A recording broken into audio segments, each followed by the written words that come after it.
Sebelumnya mohon maaf jika saya bertanya melalui secari kertas. Saya seorang ibu dari 3 anak dan saya tidak bekerja. Saya diuji oleh Allah dalam rumah tangga saya yaitu karena suami saya. Singkatnya, suami saya dulu pernah berselingkuh 2 kali, tapi saya maafkan karena dia juga tidak ingin pisah. Lalu suami saya juga dulu suka main judi online. Sampai-sampai dia melakukan kesalahan di tempat kerjanya dan dikeluarkan. Saya anggap itu adalah teguran dari Allah untuk suami saya. Saya berusaha untuk tetap sabar dan mendampingi suami saya sambil selalu mendoakan agar suami saya mendapatkan hidayah dari Allah.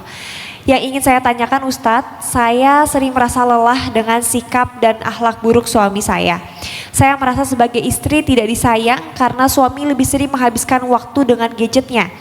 Selain itu suami saya juga tidak melaksanakan sholat 5 waktu.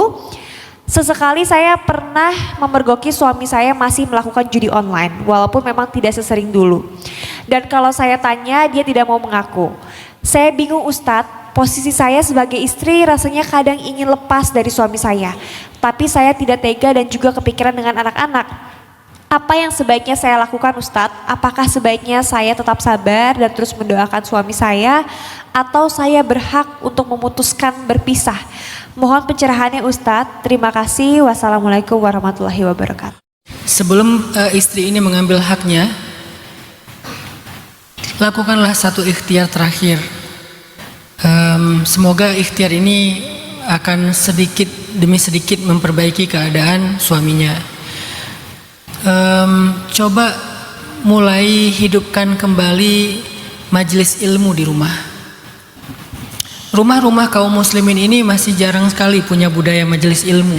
Kita cenderung memaknai majelis ilmu itu di luar saja. Ada majelis taklim, ada kajian, ada tabligh akbar, ya. Cuman itu majelis ilmu. Padahal para sahabat dulu tuh menghidupkan majelis ilmu di rumah-rumah mereka dengan majelis yang kecil, dengan majelis yang lebih sederhana, dengan majelis yang lebih singkat tapi rutin. Coba lakukan itu. Karena salah satu cara mendatangkan para malaikat, mengundang para malaikat menaungi rumah kita itu adalah dengan majelis zikir, majelis ilmu. Karena ilmu itu isinya kan zikir tentang Allah, tentang Islam. Jadi malaikat akan datang menaungi rumah kita, lalu turunlah keberkahan-keberkahan dengan doa-doanya para malaikat. Coba hidupkan majelis itu. Apa yang kita perlu lakukan? Beli satu buku. Mungkin salah satunya yang saya rekomendasikan itu beli kitab Riyadhus Shalihinnya Imam Nawawi. Beli kitab hadis Riyadhus Shalihin. Karena itu yang paling gampang, paling mudah, tapi isinya luar biasa.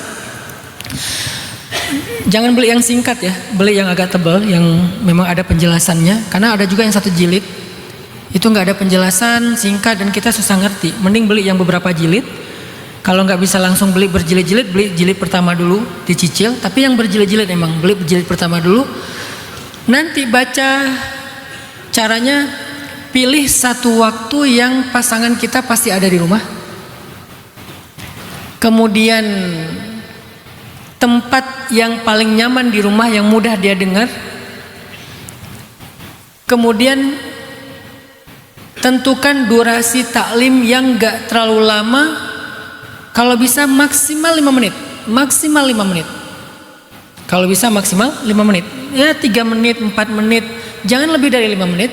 Karena ini akan dilakukan setiap hari, kecuali ada hal-hal yang uzur, darurat, lagi keluar. Kalau masih di rumah, ya lakukan saja secara rutin 5 menit aja sehari. Misalnya malam habis isya, suami udah pulang, anak-anak udah makan, ya udah sambil istirahat 5 menit aja biar nggak mengganggu suami juga, nggak mengganggu pasangan, nggak mengganggu anak. Kalau 1 jam kan kapok ya. Besok dia trauma nggak pulang lagi. Kenapa kamu nggak pulang? Ada taklim. 5 menit aja maksimal. Baca satu hadis penjelasannya sedikit, selesai. Dan jangan paksa suami untuk duduk, baca aja sendiri. Paling kalau ada anak, ajak anak, baca dengan anak. Karena laki-laki itu egonya agak lumayan sih. Egonya agak lumayan, dia kalau disuruh susah. Biarkan dia datang sendiri. Makanya caranya kondisikan, bukan suruh tapi kondisikan. Dikondisikan baca satu hadis 1 hari dengan sedikit penjelasan. Saya udah terapin itu dan gak lama, cuma 5 menit kok. Itu akan langsung merubah suasana rumah kita yang tadinya kayak kuburan, nggak ada zikrullah di dalamnya, menjadi hangat seperti masjid. Walaupun cuma 5 menit. Kalau nggak mau langsung setiap hari, ya 2 hari sekali. Atau 3 hari sekali dulu. Nanti kalau udah nyaman, tambah jadi 2 hari sekali. Lama-lama 1 hari sekali. Insya Allah suami itu secara diam-diam, walaupun dia nggak ngelihat ke arah istrinya, dia itu sebetulnya mendengar. Dan kita nggak pernah tahu hidayah itu masuk dari sebelah mana, dari hadis yang mana gitu kan. Kondisikan. Coba bertahan dengan itu sekitar 40 hari. Kalau bisa setiap hari berarti 40 hari. Kalau 2 hari sekali berarti tambah kali 2. Kalau 3 hari sekali ya kali 3. Pokoknya selama 40 kali pertemuan. Coba rasakan perubahannya nanti. Semoga setelah 40 kali pertemuan ada yang berubah dalam suasana rumah itu. Dan itu awal dari sebuah perbaikan. Hidupkan taklim, hidupkan majelis, hidupkan nama Allah di dalam ucapan kita di rumah. 5 menit maksimal sekali majelis. Semoga itu nanti bisa memperbaiki keadaan. Yang kedua, kalau ternyata keadaannya makin parah, nggak ada tanda-tanda perbaikan, rasanya perlu melibatkan pihak luar. Jangan kita yang menyelesaikannya sendiri. Harus melibatkan keluarga besar, tapi yang adil dan bijak. Karena kalau keluarganya justru jadi provokator, nggak bagus juga. Cari keluarga yang adil, keluarga yang bijak, yang bisa menengahi, yang bisa menasehati. Mungkin ini sudah dilakukan. Cari teman yang bisa nasihatin dan ngingetin dia. Walaupun sekarang orang kadang-kadang nggak punya teman yang baik kayak gitu. Temannya tuh cuma teman dunia, teman kerja, teman karir, teman main. Jarang ada teman akhirat. Padahal teman akhirat itu penting juga untuk menasihati kita. Kalau itu juga nggak berubah, dengan ikhtiar-ikhtiar ini itu nggak berubah, maka istikharah. Semoga Allah memberikan petunjuk apa yang terbaik untuk melanjutkan hidup kita. Karena ada ungkapan kayak gini, dan saya agak lumayan setuju dengan ungkapan ini, walaupun ini nggak bisa dengan mudah dilakukan ya. Ini ada kondisi yang sangat darurat untuk menerapkan ini. Perceraian itu emang buruk, tapi menjalani hubungan yang toksik, hubungan yang tidak baik, itu jauh lebih buruk. Tapi kan nggak bisa pakai dalil ini kata Ustaz Hanan. Akhirnya semuanya gampang untuk mengambil langkah bercerai. Kan kondisinya sangat rumit, yang nggak ada. Makanya dalam Al-Quran itu kenapa ada surat perceraian at-talaq? Karena emang ada perkara rumah tangga yang memang solusinya ya bercerai. Walaupun bercerai itu yang paling Allah nggak suka, tapi kadang solusinya emang bercerai. Bahkan sahabat, ada 2 orang sahabat yang soleh-soleha, usia pernikahan mereka cuma 1 tahun cerai. Siapa mereka?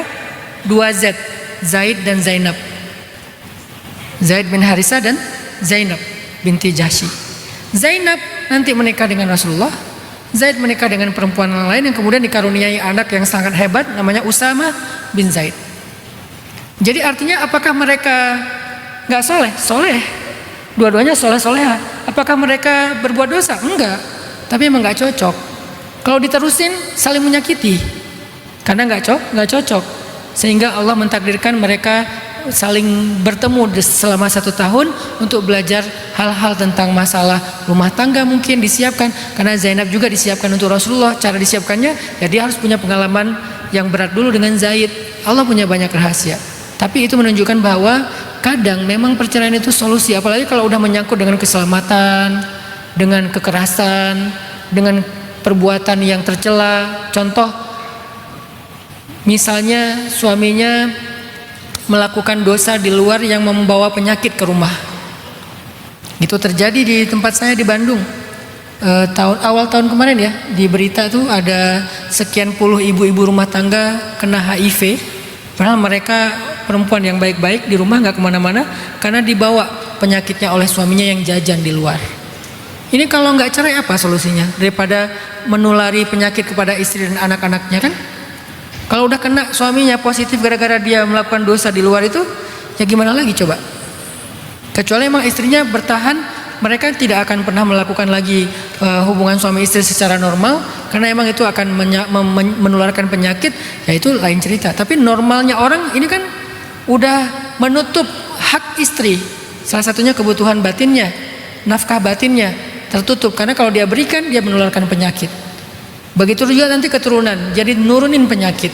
Gimana coba kalau udah kayak gitu? Ada alasan-alasan yang sangat darurat sehingga terkadang perceraian itu menjadi solusi. Tapi sebelum sampai ke situ ada banyak hal yang harus ditempuh. Makanya saya di awal tadi menjawab, coba lakukan beberapa ikhtiar terakhir. Hidupkan majelis ilmu, libatkan orang-orang yang bisa kita harapkan untuk menasihati, memperbaiki keadaan. Nanti ya kalau nggak bisa juga istikharah, semoga Allah kasih kita petunjuk lewat hati kita. Kalau terpaksa banget karena kondisinya semakin buruk, ya gimana lagi, selamatkan apa yang bisa kita selamatkan, diri kita, anak-anak kita. Kalau emang semakin buruk, toh mungkin itu jadi pelajaran buat dia benar-benar sadar, kan masih bisa rujuk misalnya. Semoga tapi nggak sampai ke langkah itulah. Dengan ikhtiar-ikhtiar tadi udah bisa memperbaiki keadaan insya Allah.